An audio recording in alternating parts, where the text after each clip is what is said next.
Hello बच्चों, तो कैसे हो सब। तो मैं चिंतन देसाई आप सबका बहुत बहुत स्वागत करता हूं हमारी ये फिजिक्स चैनल में।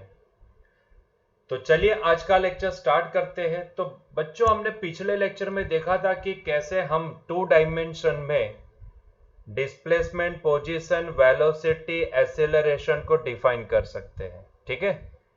तो भैया वन डायमेंशन की मोशन में इसके अलावा हम क्या पढ़े थे? तो कांस्टेंट एक्सीलरेशन वाली मोशन पढ़े थे, जिसके हमने तीन फॉर्मूला भी बनाए थे। याद आया कुछ?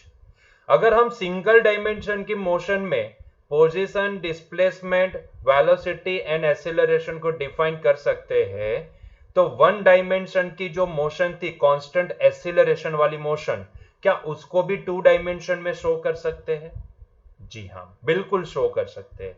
क्या वहां पे हम रिलेटिव वेलोसिटी जो वन डायमेंशन में पढ़े थे, क्या उसको यहां पे टू डायमेंशन में भी दिखा सकते हैं? तो जी हाँ, दिखा सकते हैं। ठीक है।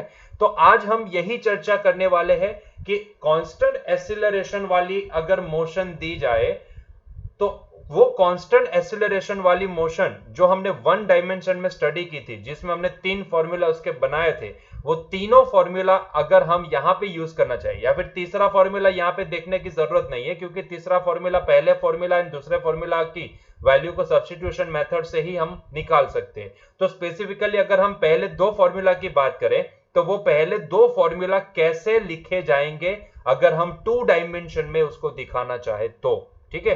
तो यहां पे बस आज यही चर्चा करने वाले हैं कि अगर हमें यहां पे जो भी मोशन दी जाएगी, ठीक है, वो कांस्टेंट एक्सीलरेशन वाली अगर मोशन है, और अगर हम उसको टू डायमेंशन में शो करना चाहते हैं, तो how we can represent it into the two dimension. ठीक है। यही हमारा आज का पॉइंट रहेगा। तो देखो, मैंने क्या बोला था बच्चों, वहां पे भी जो मैंने बोला था, आज भी मैं यही बोल रहा हूं कि भाई, कल के लेक्चर में जो हमने डिस्कस किया था, जहां पे हमने डिस्प्लेसमेंट देखा, वेलोसिटी देखी, एक्सीलरेशन देखा, वो सारे वन डायमेंशन के जो फॉर्मेट थे, वही फॉर्मेट यहां पे अप्लाई करते थे। बस फर्क ये आता था कि इसके दो कंपोनेंट आते थे, एक एक्स कंपोनेंट निकल के आता था और एक वाई कंपोनेंट। एक्स वाले कंपोनेंट को हम आई से डिनोट करते थे, सॉरी आई कैप से, एंड वाई वाले कंपोनेंट को हम जे कैप से डिनोट करते थे। ठीक है। तो बस डिफरेंस इतना ही आता था दोनों के बीच में अगर देखने जाए तो, बाकी फॉर्मेट सेम रहता था। वही dx by dt वेलोसिटी कहलाता था, यहां पे भी dx by dt को ही वेलोसिटी बोलेंगे। बस फर्क इतना आएगा कि dx by dt x direction की वेलोसिटी का कंपोनेंट बनेगा, and dy by dt y direction की वेलोसिटी का कंपोनेंट बनेगा, है ना। तो यहां पे टू डायमेंशन में फर्क कुछ भी नहीं है, फॉर्मेट वही चलता है, फॉर्मेट वही, फॉर्मूला वही।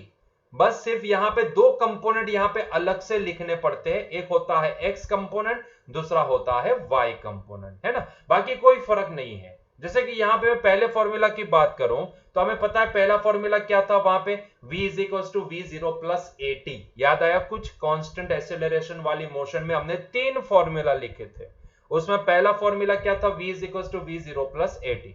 तो फॉर्मेट यही रहेगा। अगर मान लो कि वहां पे एक डायरेक्शन की, मतलब कि 1D की जो मोशन थी, उसमें कोई ऑब्जेक्ट की वेलोसिटी का टाइम एंड एक्सीलरेशन के साथ कुछ रिलेशन ये बनता है, तो वही ऑब्जेक्ट अगर यहां पे अभी टू डायमेंशन में मोशन करने लगेगा, अगर वही ऑब्जेक्ट यहां पे टू डायमेंशन में मोशन करता है, तो अब उसका फॉर्मेट कैसा होगा?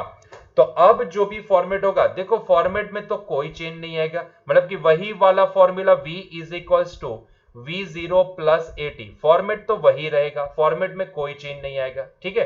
लेकिन हाँ, क्योंकि यहां पे दो कंपोनेंट अलग निकल के आते हैं हमारे पास, दो कंपोनेंट को हमें यहाँ पे अलग लिखना होता है, इसलिए मैं यहाँ पे ये जो फॉर्मेट था ना, उसी पर से मैं यहाँ पे दो कंपोनेंट को अलग लिखूंगा। अभी होता क्या है कि अगर मैं चाहूं तो वो दोनों कंपोनेंट को ना यही एक फॉर्मेट के अंदर मैं सुपर इंपोज करके भी, मतलब कि एक ही फॉर्मेट में भी लिख सकता हूं, आई कैप एंड जे कैप को अलग करके। लेकिन मैं ऐसा नहीं करूंगा। जब भी मेरे लिए, जब भी ये मोशन इन प्लेन आएगी ना, मतलब कि जब भी मेरे लिए टू डायमेंशन की मोशन आएगी, तो बच्चों मैं हमेशा एक ही प्रैक्टिस रखता हूं कि मैं हमेशा एक्स कंपोनेंट को एक्स की तरह देखता हूं, मतलब कि अलग करके देखता हूं, एंड वाई कंपोनेंट को वाई की तरह देखता हूं, मतलब कि उसको अलग करके देखता हूं। एक्स कंपोनेंट अलग सॉल्व करेंगे, वाई कंपोनेंट अलग सॉल्व करेंगे। तो यही प्रैक्टिस हम यहां से कर देते हैं। अगर मैं चाहता हूं तो यहां पे मैं लिखता कि v vector is equal to, यहां पे v जीरो है ना, तो मैं इसको लिखता v जीरो आई कैप प्लस v जीरो जे कैप।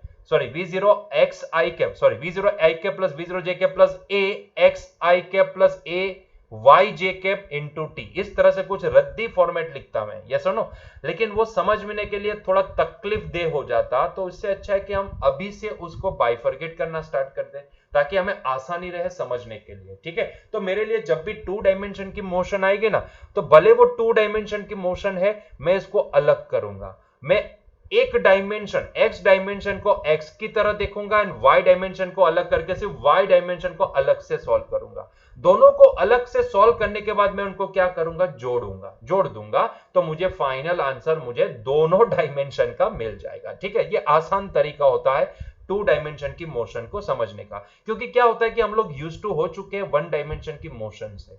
हमें पता है कि 1 डायमेंशन की मोशन को कैसे सॉल्व करते हैं, सारे फॉर्मेट फॉर्मूला सारे कैसे लगाते हैं, वो सारी चीजें पता है। तो मैं हमेशा यही प्रैक्टिस करता हूं कि मैं यहां पे अब कभी भी जैसे यहां पे लिखे थे ना, यहां पे सारी चीजें अगर आप देखोगे सारे फॉर्मूला में x component and y component दोनों को एक ही फॉर्मूला के अंदर लिखता है कि भाई यहां पे एक्सीलरेशन क्या होगा, तो ax i cap plus ay j cap, ठीक है। तो मैं इसको एक ही फॉर्मूला के अंदर शो कर देता था कि, और उसको बाइफरकेट करने के लिए मैं यहां पे i cap and j cap का इस्तेमाल करता था ताकि मुझे समझ में आए कि भैया i कैप वाला कंपोनेंट जो भी है वो x कंपोनेंट दिखा रहा है, खैर वो तो सफिक्स से भी समझ में आ सकता है, और ये जो y वाला कंपोनेंट वो j कैप से डिनोट होता है, खैर वो यहां पे भी सफिक्स से डिनोट हो सकता है, आइडेंटिफाई कर सकते हो, ठीक है। तो पहले ना ऐसे इसी तरह से हम लिखते थे, लेकिन अभी मैं ऐसा नहीं करूंगा, क्योंकि अगर अभी का जो फॉर्मूला, अभी जो हम यहाँ पे जो कांस्टेंट एक्सीलरेशन वाली मोशन देख रहे हैं, उसमें अगर हम सबको एक ही साथ मिक्स करके सभी चीजें आई कैप जे कैप को साथ में लिख दूंगा ना, तो आपको थोड़ा हल्का सा कंफ्यूजन यहाँ पे प्रोड्यूस हो जाएगा। वैसे इतना भी ज्यादा कंफ्यूजन नहीं होगा, लेकिन फिर भी कंफ्यूजन ना हो इसके लिए मैं क्या करूंगा, यहां पे x component and y component को अलग अलग समीकरण से, अलग अलग इक्वेशन से डिनोट करूंगा, ठीक है। तो मैं यहां पे लिखूंगा, पहले मैं लिखने वाला हूं इसका जो अगर हम 2 डायमेंशन वाली मोशन लिखे तो उसका x कंपोनेंट क्या होगा, ठीक है, इसका x कंपोनेंट क्या होगा, तो इसका x कंपोनेंट होगा बच्चों हमारे पास, ध्यान से देखना, वेलोसिटी का x कंपोनेंट जिसको हम vx से डिनोट करेंगे, तो ये हो जाएगा vx is equals to v0x plus axt, ठीक है। अभी आप बोलोगे कि सर यहाँ पे आई कैप क्यों नहीं लगा, भैया ये पूरा x कंपोनेंट अलग ही कर दिए, ठीक है, मैं x कंपोनेंट अलग ही लिख रहा हूं। अगर मुझे x component plus y component ऐसे लिखना होता तो आइडेंटिफाई करने के लिए मुझे i cap and j cap लगाना पड़ता है ना, ताकि मुझे समझ में आए कि भाई ये दोनों का एडिशन लिखा तो इसमें से कौन सा x कंपोनेंट है कौन सा y कंपोनेंट है ना, इसके लिए मुझे ऐसा लिखना पड़ता था। अभी तो मैंने x कंपोनेंट को अलग ही लिखा है, मतलब कि अभी जो लिखा है वो x कंपोनेंट है, उसी तरह से मैं y कंपोनेंट को भी अलग लिख रहा हूं कि भाई मेरे लिए y कंपोनेंट क्या हो जाएगा, तो y कंपोनेंट हो जाएगा v0y प्लस ayt, है ना। तो ये हो गया हमारा y कंपोनेंट। अगर आप इसको कंबाइन लिखना चाहते हो ना, तो ये कंबाइन कैसे लिखा जाएगा, तो v vector is equals to, अगर मैं इसको वो भी समझा देता हूं, वो आप कैसे लिख सकते हो, वो आप ऐसे लिख सकते हो कि v0x i cap plus v0y j cap plus यहां पे एक्सीलरेशन को हम लिखेंगे ax i cap plus ay j cap into T. अब आप समझो, खुद ही समझ लो कि भैया अगर मैं इस तरह से ये वाला फॉर्मेट लिखता, इतना लंबा इतना बड़ा फॉर्मेट लिखता, तो भाई आपको यहाँ पे कंफ्यूजन 100% आना ही आना है। अगर आप इसको अलग भी करोगे तो आपको अलग ये दिखेगा v0x plus axt i cap plus v0y plus ayt j cap, है ना, ayt j कैप। तो कुछ इस तरह का फॉर्मेट आपको पूरा दिखता अगर कंबाइन देखते तो। भाई बात तो वही है ना, ये देखो ना, ये क्या हो जाएगा, vx हो जाएगा और ये क्या हो जाएगा, vy हो जाएगा। तो मैंने क्या किया, ये दोनों कंपोनेंट को अलग कर दिया। बाकी लिखना चाहते तो इस तरह से बड़ा भी लिख सकते थे, उसमें क्या है, अगर छोटा लिख सकते, दोनों कंपोनेंट को अलग बाइफरकेट करके लिख सकते हो, तो भैया एक साथ लिखने में क्या प्रॉब्लम है, अच्छे से लिख सकते हो। लेकिन उसमें क्या कंफ्यूजन ज्यादा रहता है, इससे अच्छा है कि भाई x कंपोनेंट को अलग कर दो, y कंपोनेंट को अलग कर दो। बाकी है तो यही चीज, अगर आप दोनों को साथ में लिखोगे आई कैप जे कैप से, तो कुछ ऐसा ही दिखेगा आपको, है ना। तो उसको आप लिखना चाहते हो तो ऐसे भी लिख सकते हो, मैं हमेशा क्या करता हूं, इसको दोनों कंपोनेंट को अलग करके ही देखता हूं, अलग से ही सोल्व करता हूं। ठीक है, तो क्लियर हुआ ये पॉइंट, है ना। तो ये हो गया पहला इक्वेशन, पहला फॉर्मूला। देखो बच्चों, क्या यहां पे आपको कोई फॉर्मेट चेंज होता नजर आया? जी नहीं, बिल्कुल भी नहीं। यहां पे कोई भी फॉर्मेट में कोई चेंज नहीं है, आप देख सकते हो। फॉर्मेट तो वही है, v is equal to v zero plus a t. बस यहाँ पे ये x कंपोनेंट है, तो इसको आइडेंटिफाई करने के लिए हम लोग x से सफिक्स लगा देते थे। यस और नो, बस इतना ही फर्क है, बाकी फॉर्मेट तो वही चल रहा है। तो कोई आपको अगर इसका कंबाइन पूछे तो कंबाइन भी लिख लेते हैं। v वेक्टर क्या होता है, अभी हमने लिखा था वही लिख लेते हैं। तो ये हो जाएगा v zero x plus A x T I cap plus, मैं इसको लिखूंगा v जीरो वाई प्लस ए वाई टी जे कैप, है ना। तो ये हो गया हमारा कंबाइंड फॉर्मेट। आप इस तरह से ही भी लिख सकते हो, लेकिन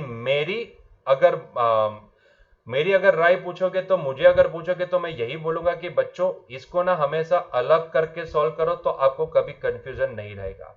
आई कैप और जे कैप में थोड़ा हल्का सा, क्योंकि अब तक हम यूज टू नहीं हुए ना, अभी ही हमने ये वेक्टर पढ़ा है, तो अभी ही हमारे ये स्टडी में आया है। तो धीरे धीरे जैसे आगे बढ़ते जाएंगे वैसे वैसे फिर आपको तकलीफ नहीं होगी, लेकिन अभी के लिए इसको अलग करके सॉल्व करना सीखो तो अच्छा रहेगा। प्रॉब्लम में कोई सॉल्यूशन मतलब सॉल्यूशन निकालने को बोला है, तो कोई भी प्रॉब्लम क्रिएट ना हो उसके लिए अच्छा है कि आप एक्स कंपोनेंट को अलग कर दो। ये क्या कहलाता है, एक्स कंपोनेंट, जिसको हमने यहाँ पे डिनोट किया है वी एक्स से। ये क्या कहलाता है, y कंपोनेंट, जिसको हमने डिनोट किया है vy से। उसको बस अलग से सॉल्व किए। मान लो कि आपको ये सारी चीजें दी गई है, तो आप क्या करोगे, ये x कंपोनेंट को अलग से सॉल्व कर दोगे। मान लो कि आपका आंसर आया यहाँ पे 2, और ये y कंपोनेंट को भी अलग से सॉल्व कर, मान लो कि ये आंसर आया आपका 4। तो इसका मतलब ये होता है कि आपकी जो फाइनल वेलोसिटी है वो क्या आएगी, फिर यहाँ पे लगा दो 2i cap plus 4j cap, बात खत्म। अगर आपको इसका मैग्नीट्यूड पूछा तो आप क्या करोगे, इसका मॉड ले लोगे अंडर रूट में 2 स्क्वायर प्लस 4 स्क्वायर। तो आप इस तरह से भी सॉल्व कर सकते हो, है ना। तो अलग करो ना भाई, x कंपोनेंट को अलग कर दो, y कंपोनेंट को अलग कर दो, फिर अलग से सॉल्व करो, फिर जो भी आंसर आता है उसको यहाँ पे ज्वाइंट कर दो, बात खत्म। ठीक है, तो इस तरह से भी आप इसको लिख सकते हो। क्लियर है। तो मेरी राय में अगर मानोगे तो भाई यहाँ पे इसको अलग से सॉल्व करोगे तो आपको कभी भी कोई भी तकलीफ नहीं होगी। ठीक है, फिर आपकी मर्जी है, आप इसको एक ही फॉर्मूले में सभी चीज यहाँ पे मिक्सिंग करके लिखना चाहते हो तो मुझे कोई प्रॉब्लम नहीं। If you are used to with this format then go for it. अगर आप उसे यूज्ड टू नहीं है then follow the upper one, जो एक्स कंपोनेंट वाई कंपोनेंट है वो। ठीक है, मैं हमेशा कंपोनेंट को अलग करके ही देखता हूं। ठीक है, तो उसी तरह से बच्चों ये तो फॉर्मूला नंबर 1 हो गया।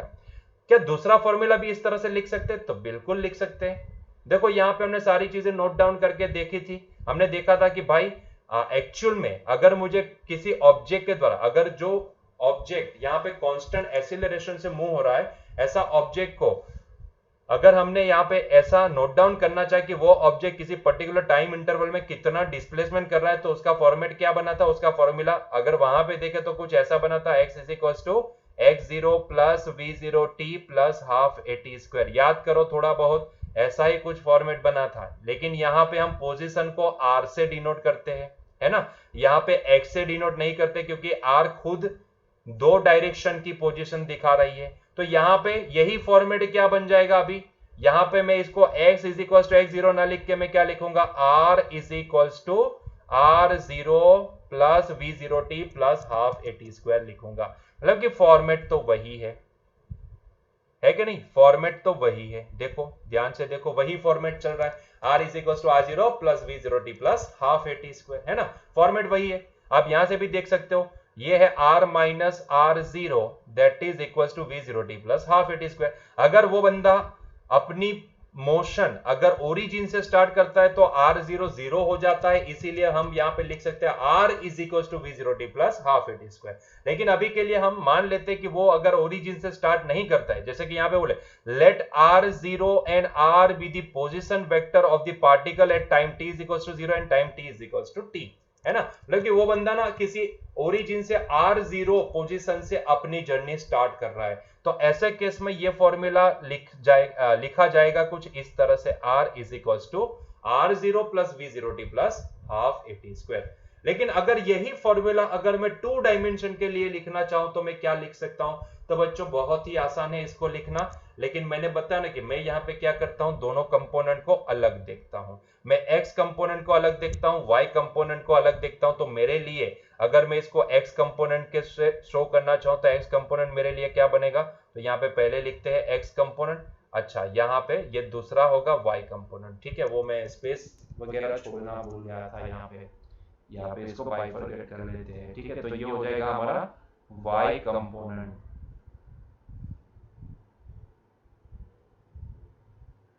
ठीक है, चलो तो पहले हम यहाँ पे लिखते हैं x कंपोनेंट।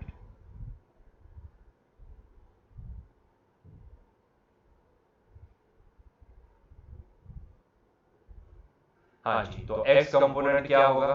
तो x कंपोनेंट होगा, क्योंकि हम यूज टू हो चुके हैं उसे, तो x is equals to x0 plus v0 xt plus half ax t square, है ना? तो यही तो होगा हमारा x कंपोनेंट, है ना? जहां जहां पे भाई फॉर्मेट वही है, x कंपोनेंट है तो यहाँ पे r, क्योंकि r खुद एक क्या होता है, x आई कैप प्लस वाई जे कैप होता है ना? r खुद एक x आई कैप प्लस वाई जे कैप होता है। तो x कंपोनेंट को x से ही डिनोट करेंगे ना, x कंपोनेंट को x से ही डिनोट करेंगे, तो ये हो जाएगा x0 plus v0 xt plus half ax t square. तो ये हो गया हमारा x कंपोनेंट। अगर कोई मुझे पूछे कि भाई इसका y कंपोनेंट क्या लिख सकते हैं, तो बच्चों वो भी लिख लेते हैं। तो इसका y कंपोनेंट क्या होगा? तो y कंपोनेंट y से डिनोट करेंगे, तो ये हो जाएगा y is equals to y0 plus v0 yt plus half ay t square, है ना? तो ये हो जाएगा हमारा y कंपोनेंट। अगर कोई आपको पूछे कि नो मुझे तो इसको एक ही फॉर्मेट में लिखना है, तो बच्चों वो खुद से ही लिख लो आप। r इज इक्वल टू, मैं इसको लिखता हूं x आई कैप प्लस y जे कैप। यहाँ पे x की वैल्यू यहाँ पे प्लेस कर दो, और ये जो y है इसको यहाँ पे प्लेस कर दो, तो ये बड़ा सा आपको एक इक्वेशन मिल जाएगा जो आपको सीधा r वेक्टर लिखवाएगा। ठीक है, तो आप यहां से ये पूरा फॉर्मेट भी एक ही समीकरण में, एक ही इक्वेशन में लिख सकते हो। तो x की वैल्यू प्लेस करोगे तो आपको आएगा ये x0 plus v0 xt plus half at square, sorry ax t square, क्योंकि x कंपोनेंट है ना, ax t स्क्वायर आई कैप प्लस, देखो तो कितना लंबा हो रहा है, y0 plus v0 yt plus half ay t square. ठीक है, यस और नो? तो ये हो गया जे कैप। ठीक है, तो इतना लंबा हमारा r वेक्टर होगा। आप समझ सकते हो, इतना लंबा हमारा r वेक्टर लिखना होगा। ठीक है, उससे अच्छा है कि बच्चों इस तरह से लंबा लिखने से तो अच्छा है कि भैया x कंपोनेंट को अलग से सॉल्व कर दो, y कंपोनेंट को अलग से सॉल्व कर दो। लेट्स से कि मैंने जब भी ये वाला जो ब्रैकेट है, ये कंपोनेंट जिसको हम x कंपोनेंट बोलते हैं, उसको मैंने अलग से सॉल्व किया, तो मेरे पास आंसर आया 5 मीटर। और जब भी मैंने y कंपोनेंट को अलग से सॉल्व किया तो मेरे पास आया 3 मीटर।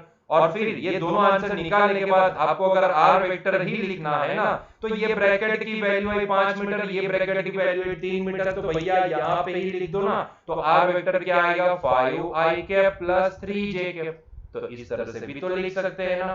तो उससे अच्छा यही होता है कि पूरा एक ही फॉर्मूले में लिख दो। उससे अच्छा यही है कि भैया यहाँ पे इन दोनों को सेपरेटली सॉल्व करो, x कंपोनेंट को x से सॉल्व करो, y कंपोनेंट को y से सॉल्व करो, फिर उसकी वैल्यू वापस r वेक्टर में रख दो, तो आपको आंसर तो मिलने ही वाला है कि नहीं? तो ये बहुत ही आसान तरीका होता है इसको सॉल्व करने का। तो ये थे हमारे दो कांस्टेंट एक्सेलरेशन वाली मोशन के दोनों इक्वेशन। ठीक है सर, तीसरा इक्वेशन क्यों नहीं? भैया वो तो बना सकते हो ना आप, यही पहले वाले इक्वेशन से तीसरा वाला इक्वेशन बना सकते हैं। इसकी वैल्यू t की वैल्यू यहाँ पे प्लेस करोगे तो आपको वो वाला भी आंसर मिल जाएगा। ठीक है, लेकिन वो डिनोमिनेटर में आता है तो थोड़ा कंफ्यूजन रहता है कि सर यहाँ पे अभी तो डिनोमिनेटर में एक्सेलरेशन गया, तो इसको कैसे देखेंगे? मैं वहां पे भी वही बोलूंगा कि आप इसको क्या करो, x कंपोनेंट को x से सॉल्व करो, y को y से सॉल्व करो, फिर दोनों को जोड़ दो तो आपको फाइनल आंसर मिल जाएगा। ठीक है, तो उसको यहाँ पे लिखेंगे नहीं। ठीक है, चलो, तो इसी हिसाब से अगर मुझे रिलेटिव वेलोसिटी को देखना है तो भैया रिलेटिव वेलोसिटी होती क्या है क्या आपको नहीं पता है? हमने समझा था कि VAB को हम क्या बोलते हैं, velocity of A observed by B, है ना, वही होती है VAB। और ये जो ऑब्जर्व करता है वो कौन करता है, तो भैया ग्राउंड, तो ये भी जो भी लिखना होता है तो VAG एंड VBG लिखना होता है कि नहीं?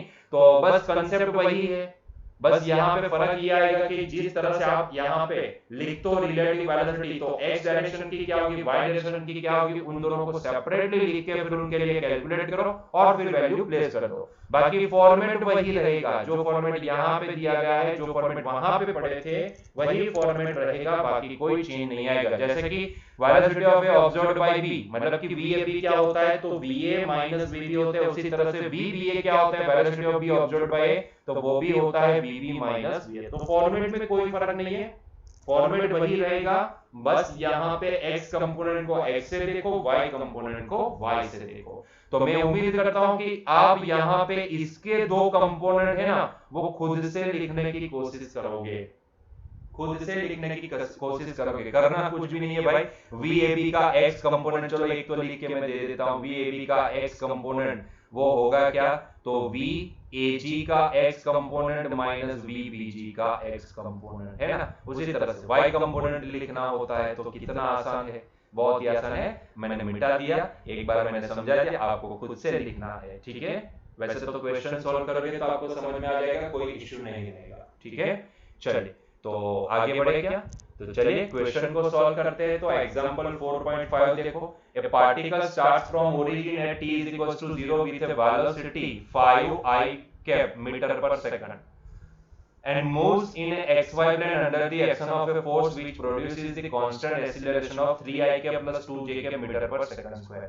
तो पहला क्वेश्चन क्या पूछा है, पहला क्वेश्चन पूछा है what is the y coordinate of the particle at the instant its x coordinate is 84 metre. मतलब कि यहाँ पे आपको ये पूछा है कि जब वो पार्टिकल का x कोऑर्डिनेट 84 मीटर हुआ होगा तब उसका y कोऑर्डिनेट क्या होगा वो आपको निकालना है, ठीक है। जब उसका x कोऑर्डिनेट 84 मीटर हुआ होगा तब उसका y कोऑर्डिनेट क्या होगा वो आपको निकालना है। और उसके लिए दिया क्या गया है, तो यहाँ पे ये दिया गया कि कोई एक पार्टिकल है जो ओरिजिन से अपनी वेलोसिटी, अपनी जर्नी स्टार्ट करता है, ओरिजिन से स्टार्ट करता है, मतलब कि जब भी टाइम जीरो है, टाइम जस्ट स्टार्ट हुआ है, तब उसको वो कहां पे है, ओरिजिन पे है ना। तो इसका मतलब ये होता है कि आप चाहे कोई भी कांस्टेंट एक्सेलरेशन वाले फार्मूला लगा दो, वो सारे केस में यहाँ पे जो r जीरो होगा ना वो क्या होगा, जीरो, क्योंकि वो अपनी जर्नी ओरिजिन से स्टार्ट कर रहा है ना। मतलब कि यहाँ पे अगर दोनों कंपोनेंट को अलग देखते हो तो x0 एंड y0 दोनों क्या होगा, जीरो हो जाएगा, यस और नो। ये समझ में आई बात, ओरिजिन से स्टार्ट कर रहा है ना भाई, इसीलिए, ठीक है। तो उसकी इनिशियल पोजीशन क्या है, ओरिजिन, ओरिजिन मतलब कि 0,0, एक्स कोऑर्डिनेट भी 0, वाई कोऑर्डिनेट भी 0, उसी को तो ओरिजिन माना जाता है ना, ठीक है। चलो तो जरा देखिएगा इसकी जो वेलोसिटी दी गई है ना बच्चों, वो वेलोसिटी इनिशियल वेलोसिटी दी गई, ये कौन सी वेलोसिटी दी गई है, इनिशियल वेलोसिटी, मतलब कि vo वेक्टर दिया गया है। और vo वेक्टर क्या दिया गया है, तो देखो बच्चों 5 I कैप, 0.0 लिखने की जरूरत नहीं है, 5 I कैप प्लस, क्या यहाँ पे इसका y कंपोनेंट कोई है, नहीं है, y कंपोनेंट प्रेजेंट नहीं है, तो आप इसको 0 j कैप लिख सकते हो, ठीक है। लिखने के लिए आप इसको 0 j कैप लिख सकते हो। अगर आप बच्चों इसको कंपेयर करोगे vox I cap plus voy j cap से, तो आपको ये चीज समझ में आ जाएगी कि यहाँ पे vox मतलब कि ओरिजिन और इनिशियल वेलोसिटी, ओरिजिन पे जो उसकी इनिशियल वेलोसिटी होगी वो इनिशियल वेलोसिटी का x कंपोनेंट क्या है, 5 मीटर पर सेकंड है, एंड y कंपोनेंट क्या है, तो भैया 0 मीटर पर सेकंड है। This is the result number 1 for us, ठीक है। क्या ये समझ में आया, मैंने इसको जस्ट कंपेयर किया और इसका x कंपोनेंट मैंने 5 मीटर पर सेकंड निकाल लिया एंड y कंपोनेंट 0 मीटर पर सेकंड निकाल लिया।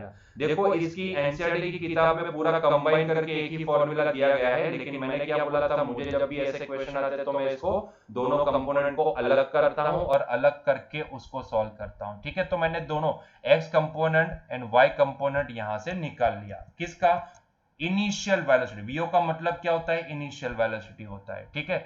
अभी यहाँ पे एक्सीलरेशन भी बच्चों आपको दिया गया है, देखो यहाँ पे एक्सीलरेशन क्या प्रोवाइडेड है, तो एक्सीलरेशन वेक्टर प्रोवाइडेड है कुछ इस तरह से 3i cap plus 2j cap.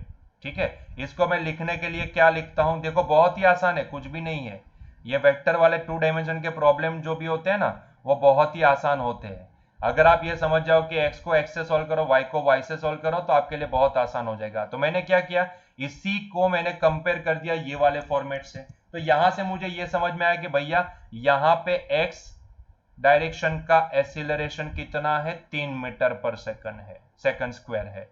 And y direction का जो एक्सीलरेशन है वो कितना प्रोवाइडेड है, तो भैया 2 मीटर पर सेकंड स्क्वायर है। ये हो गया मेरा रिजल्ट नंबर 2। क्या पहले तो इतना समझ में आया आपको, मैंने क्या किया, जो चीजें प्रोवाइड की गई थी उसमें से x component and y component को अलग कर दिया ताकि मैं उनको अलग अलग देख के अलग अलग सॉल्व कर पाऊं। ठीक है, अभी एक क्वेश्चन को ध्यान से देखो, इसके अलावा और कुछ भी नहीं दिया गया, इतना ही दिया गया है। तो देखो यहाँ पे क्या प्रोवाइडेड है, आपको क्या निकालना है, एक क्वेश्चन को देखो, what is the y coordinate of the particle at the instant its x coordinate is 84 metre. मतलब कि जब भी इसका x कोऑर्डिनेट 84 मीटर हुआ होगा तब उसका y कोऑर्डिनेट कितना होगा वो आपको निकालना है। वैसे भी हम यहाँ पे दोनों कंपोनेंट को अलग ही देखने वाले हैं, तो एक काम करता हूं ना, मैं पहले तो वो टाइम पता लगा लेता हूं कि भाई कौन से टाइम पे वो ऑब्जेक्ट का x कोऑर्डिनेट 84 मीटर हुआ होगा, वो टाइम पे उसका y कोऑर्डिनेट क्या होगा वो पता लगा लेंगे, है ना। तो पहले तो वो टाइम निकालो कि कौन से टाइम पे वो ऑब्जेक्ट का x कोऑर्डिनेट 84 मीटर हुआ।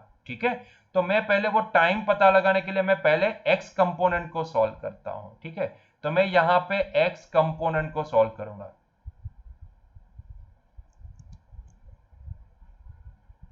तो बच्चों ये x कंपोनेंट क्या आएगा, क्या यहाँ पे पोजीशन दी गई है ना, कोऑर्डिनेट मतलब कि पोजीशन, तो x कंपोनेंट आता है x is equal to x0 plus v0 xt plus half a x t square. बच्चों अभी भले हमने कंपोनेंट अलग किए हैं, तो x कंपोनेंट इसको अकेले देखोगे तो ये 1 डायमेंशन की मोशन हो जाएगी, लेकिन फिर भी बाइफरकेट करने के लिए हमें यहाँ पे x लिखना पड़ेगा, क्योंकि यहाँ पे एक्चुअल में हम कौन सा प्रॉब्लम सॉल्व कर रहे हैं, 2 डायमेंशन का, लेकिन उसके दोनों कंपोनेंट को अलग करके। ठीक है, चलो तो ये x जो भी दिया गया है वो क्या है, 84 मीटर, है ना। और ये x0 क्या है, तो भैया ये ऑब्जेक्ट ना ओरिजिन से अपनी जर्नी स्टार्ट कर रहा है, देखो फ्रॉम ओरिजिन, तो ओरिजिन पे x0 मतलब कि इनिशियल पोजीशन क्या होती है, 0, तो इसको हम 0 प्लेस करेंगे, प्लस v0x कितना हमने बाइफरकेट करके देखा, तो ये 5 मीटर पर सेकंड है फ्रॉम द रिजल्ट नंबर 1। ठीक है, तो ये हो जाएगा 5t प्लस हाफ। अच्छा, एक्सीलरेशन का x कंपोनेंट कितना है, 3 मीटर पर सेकंड स्क्वायर, है ना, तो ये ax को हम लिखेंगे 3t स्क्वायर। ठीक है, तो इतना कुछ हमें मिलेगा। तो यहां से अभी हम क्या कर सकते हैं, तो देखो यहां से 2 एलसीएम वगैरह ले लो, तो ये हो जाएगा 168 इज इक्वल टू 5 2 जा 10, तो ये हो जाएगा 10t प्लस 3t स्क्वायर, है ना। तो इसको अगर हम देखेंगे तो ये हो जाएगा 3t square plus 10t minus 168 that is equals to 0, है कि नहीं। तो क्या हमें ये कुछ नोटिस हुआ, ठीक है, इतनी वैल्यू हमारी कुछ आएगी।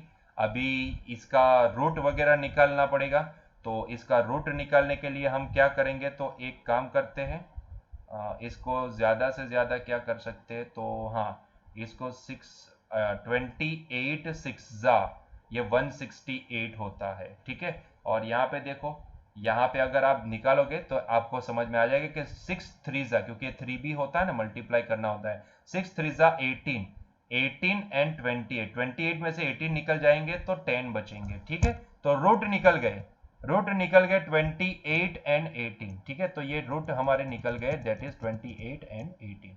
सो ये हो जाएगा 3t square plus 28t minus 18t minus 168 that is equal to 0।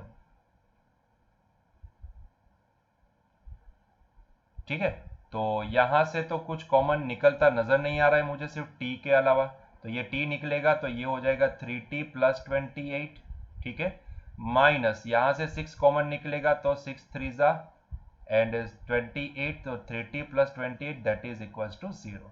तो इसका मतलब ये होता है कि भाई t माइनस 6 और दूसरा रूट आया, दूसरा ब्रैकेट बनेगा 3t plus 28 that is equals to 0। तो एक t की वैल्यू आएगी 6 सेकंड एंड दूसरी वैल्यू आएगी t is equals to -28/3 second. देखो प्रैक्टिकली देखने जाए ना तो टाइम कभी भी नेगेटिव नहीं होता है, ठीक है, टाइम नेगेटिव पॉसिबल नहीं है, तो इसका मतलब कि ये वैल्यू तो नहीं हो सकती है। तो इसका मतलब ये है कि करेक्ट आंसर क्या होना चाहिए, तो टाइम का करेक्ट आंसर 6 सेकंड होना चाहिए, है ना। तो मतलब कि ये जो ऑब्जेक्ट है उसकी पोजीशन 84 मीटर कब हुई होगी, t is equal to 6 second पे, मतलब कि 6 सेकंड पे उसका x कोऑर्डिनेट बना होगा 84 मीटर। तो वही 6 सेकंड पे उसका y कोऑर्डिनेट कितना होगा, बस वही तो निकालना है। तो उसके लिए क्या करेंगे, अभी y कंपोनेंट लेंगे, तो अभी y कंपोनेंट लेंगे, ठीक है। तो सॉल्व करो इसको, y कंपोनेंट क्या होता है, तो y इज इक्वल्स टू, अभी ही आगे देख के गए, y0 plus v0 yt plus half AY t² होता है ना। और ये y कंपोनेंट हमें निकालना है तो उसको सब्जेक्ट बनाए रखो। y0 जो भी है वो ओरिजिन से स्टार्ट करे, तो y कंपोनेंट y कोऑर्डिनेट भी 0 होगा ओरिजिन पे। v0y हमने बाइफरकेट करके लिखा ना, यहाँ पे कितना है 0 मीटर पर सेकंड, तो इसको हम लिखे यहाँ पे 0 इंटू टी, कितना अभी 6 सेकंड। पूछा यही है ना कि जब उसका x कोऑर्डिनेट 84 मीटर होगा तब उसका y कोऑर्डिनेट क्या होगा, तो जब उसका x कोऑर्डिनेट 84 मीटर हुआ तब टाइम कितना हुआ 6 सेकंड, तो वही 6 सेकंड पे उसका y कोऑर्डिनेट कितना, वही तो निकालना है, मतलब कि t is equal to 6 place कर दो, तो ये हो जाएगा 1/2 ay कितना है, ay कितना है बाइफरकेट करके रिजल्ट नंबर 2 से हम निकाले थे, ay है भाई यहाँ पे 2, तो यहाँ पे वैल्यू को प्लेस कर दो, that is 2 into T square मतलब कि 6 का स्क्वायर, 2 ने 2 को मार दिया, तो भैया बचा कितना 0 इंटू 6 तो 0 हो गया ना, तो ये टर्म तो पूरी 0 हो गई, तो बचा कितना 36 मीटर। तो यही तो है आंसर कि भाई जब उसका x कोऑर्डिनेट 84 मीटर हुआ होगा तब उसका y कोऑर्डिनेट कितना मिलेगा आपको 36 मीटर मिलेगा। अभी आप अगर आपके पास टेक्स्ट बुक है तो आप समझ सकते हो कि टेक्स्ट बुक में उन्होंने क्या क्या करके मतलब कि ये निकाला है, मतलब कि क्या क्या नहीं, वो सही मेथड यूज किए उन्होंने, सीधा एक ही फॉर्मेट में x component and y component को एक ही फॉर्मूला के अंदर प्लेस करके उन्होंने इसको सॉल्व किया है, ठीक है। लेकिन समझने के लिए थोड़ा डिफिकल्ट हो जाता है, इसलिए मैंने क्या बताया कि आप हमेशा क्या करो, x कंपोनेंट y कंपोनेंट को अलग कर दो और फिर देखो, ठीक है, तो आपको समझ में आ जाएगा। चलिए, तो ये तो हो गया हमारा ए क्वेश्चन का आंसर। अभी बी क्वेश्चन का भी आंसर देना है हमें, तो भैया बी क्वेश्चन का भी आंसर दे देते हैं। चलो देखते हैं, what is the speed of the particle at this time, मतलब कि यही टाइम पे अभी पार्टिकल की स्पीड क्या होगी, यही टाइम पे पार्टिकल की स्पीड क्या होगी, ठीक है। तो यही टाइम पे पार्टिकल की स्पीड निकालना पड़ेगा, तो उसके लिए अभी मुझे यहाँ पे यही टाइम पे मुझे यहाँ पे क्या करना पड़ेगा, मुझे यहाँ पे यही टाइम पे मतलब कि ये 6 सेकंड पे वो पार्टिकल की पोजीशन क्या होगी वो पहले तो मुझे पता करनी पड़ेगी, ठीक है। तो उसके लिए हम क्या करेंगे, तो उसके लिए हम, क्योंकि स्पीड निकालनी है, यहाँ पे ध्यान से समझिएगा, यहाँ पे हमें स्पीड निकालने को बोला है ना। तो स्पीड निकालने के लिए हम वो t is equals to 6 second पे स्पीड निकालने की बात कर रहे हैं, तो उसके लिए मैं एक काम करता हूं, इसको कंबाइन करके अभी लिख देता हूं, नहीं तो क्या करना पड़ेगा मुझे x डायरेक्शन की, चलो एक काम करते हैं x डायरेक्शन की एंड y डायरेक्शन की स्पीड ही अलग से निकाल लेते हैं, ठीक है। बहुत ही सिंपल है, कुछ भी डिफिकल्ट नहीं है, ठीक है। तो मैं यहाँ पे भी ऐसा ही करता हूं ताकि आपको अच्छे से समझ में आ जाए कि हाँ दो कंपोनेंट अलग करके कैसे सॉल्व कर सकते हैं, ठीक है। स्पीड का मतलब होता है मैग्नीट्यूड, हमें मैग्नीट्यूड निकालने को बोला है कि 6 सेकंड पे उसका मैग्नीट्यूड, स्पीड का मतलब होता है मैग्नीट्यूड ऑफ वेलोसिटी, ठीक है। तो पहले वेलोसिटी तो निकाल लो कि भाई 6 सेकंड पे उसकी x डायरेक्शन की वेलोसिटी कितनी एंड y डायरेक्शन की वेलोसिटी कितनी, उसके बाद अंडर रूट में x कंपोनेंट का स्क्वायर एंड y कंपोनेंट का स्क्वायर करेंगे तो अपने आप आंसर आ जाएगा, ठीक है। तो मैं यहां पे भी क्या करता हूं, x कंपोनेंट मैं यहां से निकाल लेता हूं वेलोसिटी के लिए। वेलोसिटी निकालने के लिए हमारा पहला वाला formula v is equals to ये x कंपोनेंट है ना हमारे लिए, x कंपोनेंट, तो मैं इसको vx लिखूंगा, vx is equals to v0x plus axt। याद आया कुछ? यही तो भाई फॉर्मूला है एक ही, लेकिन x कंपोनेंट को सॉल्व कर रहे हैं ना। अच्छा, v0x हमने निकाला था कितना, रिजल्ट नंबर 1 से देखो 5 मीटर पर सेकंड, और ये जो ax है वो कितना दिया गया है, रिजल्ट नंबर 2 से देखो 3 दिया गया है, और टाइम कितना, वही टाइम पे बोला है ना, मतलब कि 6 सेकंड पे, तो ये है 6 सेकंड, तो ये कितना हो गया, 18 प्लस 5 कितना हो जाएगा, 23 मीटर पर सेकंड, है ना। तो ये आएगा x कंपोनेंट ऑफ वेलोसिटी, ठीक है। अभी y कंपोनेंट क्या निकलेगा, y कंपोनेंट इसका, तो y कंपोनेंट निकालने जाएंगे तो भाई y component vy is equals to v0y plus AYT होगा, है ना। तो जरा देखो तो v0y इनिशियल रिजल्ट नंबर 1 से देखो 0 है, AY रिजल्ट नंबर 2 से देखो 2 है, एंड t कितना है तो भैया 6 है ना। तो ये कितना हो गया, 6 दूजा 12 मीटर पर सेकंड। मतलब कि हमने ये करके क्या निकाल लिया, वेलोसिटी का 6 सेकंड पे x कंपोनेंट क्या होगा ना, y कंपोनेंट क्या होगा वो निकाल लिया, ठीक है। मतलब कि मैं यहां से 6 सेकंड पे यहां पे लिखता हूं फाइनल आंसर, यहां पे at t is equals to 6 second, अगर मैं ये ऑब्जेक्ट की वेलोसिटी लिखना चाहूं तो वेलोसिटी क्या होगी, तो vx i cap plus vy j cap होगी, और vx का वैल्यू हमने क्या निकाला है तो 23, तो इसको मैं लिखूंगा 23 i कैप प्लस इसको मैं लिखूंगा 12 j कैप, ठीक है। तो इसको मैं लिखूंगा क्योंकि vy कंपोनेंट हमने निकाल लिया 12 j कैप, है ना। तो ये हो गई हमारी वेलोसिटी, लेकिन हमें तो उसका मैग्नीट्यूड पूछा है। स्पीड होती है वेलोसिटी का मैग्नीट्यूड, मतलब कि इसी का मैग्नीट्यूड निकालोगे तो वो हो जाएगी हमारी स्पीड, है ना। तो स्पीड इज इक्वल्स टू क्या लिख सकते हैं, मैग्नीट्यूड ऑफ v लिख सकते हैं, और ये मैग्नीट्यूड कितना आएगा बेटा, तो ये मैग्नीट्यूड आएगा x कंपोनेंट का स्क्वायर प्लस y कंपोनेंट का स्क्वायर, है ना, आसान एकदम। तो x कंपोनेंट का स्क्वायर 23 का स्क्वायर होता है, y कंपोनेंट का स्क्वायर 12 का स्क्वायर होता है, तो चलिए वो निकाल लेते हैं। तो 23 का स्क्वायर 23 मल्टीप्लाई बाय 23 वो हो जाएगा 529, सो ये हमारे पास आएगा अंडर रूट में 529 प्लस 12 का स्क्वायर 144, है ना। तो 144 प्लस 529 ये होगा 673, तो ये आएगा हमारे पास अंडर रूट में 673, ठीक है। तो अंडर रूट 673 का अंडर रूट क्या निकलेगा, तो अंडर रूट में 673 करेंगे तो अंडर रूट में 673 हमारे पास आता है 25.94, सो ये आंसर आएगा हमारा 25.94, है ना। तो दिस इज द स्पीड जो आपको पूछी गई है, तो ये आएगी हमारी स्पीड की वैल्यू एट 6 सेकंड। क्लियर हुआ? तो भैया आप इसको ना आपकी एनसीईआरटी की किताब से आप इसको कंपेयर कर सकते हो, उन्होंने डायरेक्ट फॉर्मूला अप्लाई किया है, हम यहाँ पे डायरेक्ट फॉर्मूला अप्लाई ना करके क्या करेंगे, एक्स कंपोनेंट वाई कंपोनेंट को अलग करेंगे, अलग से सॉल्व करेंगे, और फिर फाइनली उसको वही वेक्टर फॉर्म में प्लेस कर देंगे, है ना। तो इसी तरह से आप कोई भी क्वेश्चन को सॉल्व कर सकते हो, वो एकदम आसान हो जाएगा, ठीक है। चलिए, तो नेक्स्ट